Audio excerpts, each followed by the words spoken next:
এই দুনিয়াতে বহু ধরনের মানুষ আছে, যে মানুষগুলো অন্যের ভালোবাসা পাওয়ার জন্য কত কিছুই না করে। আমরা যদি স্বাভাবিকভাবে একটা দিক চিন্তা করি, একটা যুবক একটা যুবতীর প্রেমে পাগল হয়ে আত্মহত্যা পর্যন্ত করে ফেলে।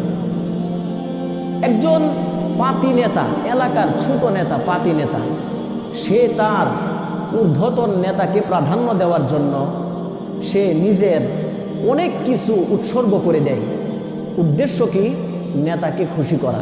তাই তো বলেন, আমাদের বিগত 6 মাস আগেও, 5-6 মাস আগেও যে ফেসিবাদী সরকারের আমল ছিল, ওই ফেসিবাদী সরকারের আমলে আমরা দেখেছি ভাই তার ফেসিবাদী সরকারকে প্রাধান্য দেওয়ার জন্য নিজের পরিবারের অপর ভাইকে, মায়ের পেটের অপর ভাইকে খুন করতে বাধ্য হয়েছে।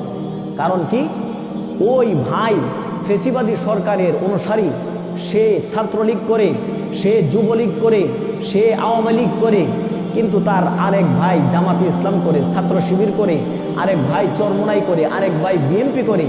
যে ভাই অন্য দল করে, ওই নেতাকে, নেত্রীকে খুশি করার জন্য ওই বিরোধী দলীয় আপন মায়ের পেটের ভাইকে পর্যন্ত হত্যা করে ফেলছে। এরকম ঘটনা আপনারা শোনেন নাই? উদ্দেশ্য কি? উদ্দেশ্য কি বলেন? আমার আপন ভাইকে যে আমি হত্যা করলাম, উদ্দেশ্য কি? নেতা খুশি করা। জোরে বলেন, নেতাকে খুশি করা।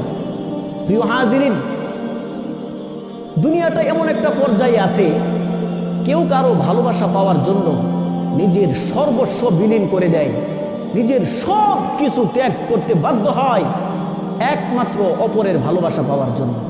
কিন্তু ওই মানুষটা একবার চিন্তা করে না, আমার নেত্রী আমাকে রিজিক দেওয়ার ক্ষমতা রাখে না, আমার নেত্রী আমার হায়াতের মালিক না, আমার নেত্রী আমার মৃত্যুর মালিক না, আমার নেত্রী কবরে আমার কোনো কাজে আসবে না, আমার নেত্রী হাসরের কঠিন ময়দানে আমার কোনো কাজে আসবে না, আমার নেত্রী আমার মাওলাই কারিম আল্লাহ যেই দিন আমাকে 5টা প্রশ্ন করবেন, লা তাজুলু কদামা ইবনি আদম হাত্তা ইউসআলা আন খামসিন, মাওলাই কারিম আল্লাহ যেই দিন আমাকে 5টা প্রশ্ন করবেন, ওই দিন আমার নেত্রীর জন্য যে আমি দুনিয়ার সব কিছু বিসর্জন দিয়ে দিলাম, ওই নেত্রী আমার উত্তরগুলি দেওয়া যাবে না।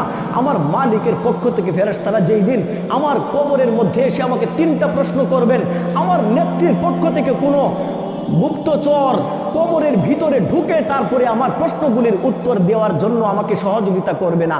তাহলে এই সব কিছু আমি জেনেও ওই নেত্রীর জন্য আমি জীবন বিলিয়ে দিচ্ছি, ওই নেতার জন্য আমি আমার সব কিছু উৎসর্গ করে দিচ্ছি, আমার পিতামাতাকে কষ্ট দিচ্ছি, আমার মার পেটের ভাইকে আমি হত্যা করতেছি।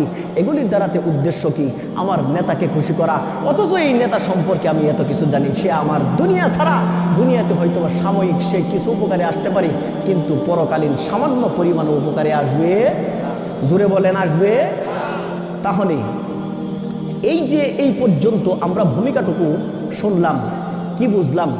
মানুষ দুনিয়ার স্বার্থ হাসিলের উদ্দেশ্যে কারো ভালোবাসা পাওয়ার জন্য দুনিয়ার সব কিছু বিলীন করে দিতে রাজি হয়, কিন্তু ওই মানুষটা একটাবার চিন্তা করে না, যে মালিক আমাকে সৃষ্টি করেছেন, যে মালিক আমাকে রিজিক দিতেছেন, যে মালিক আমার হায়াতের মালিক, যে মালিক আমার মৌতের মালিক, যে মালিক আমার হাসর নাসরের মালিক, যে মালিক আমার জান্নাতের মালিক, যে মালিক আমার জাহান্নামের মালিক, ওই মালিকের ভালোবাসা পাওয়ার জন্য আমি কি করলাম? ওই মালিকের ভালোবাসা পাওয়ার জন্য আমি কি করলাম?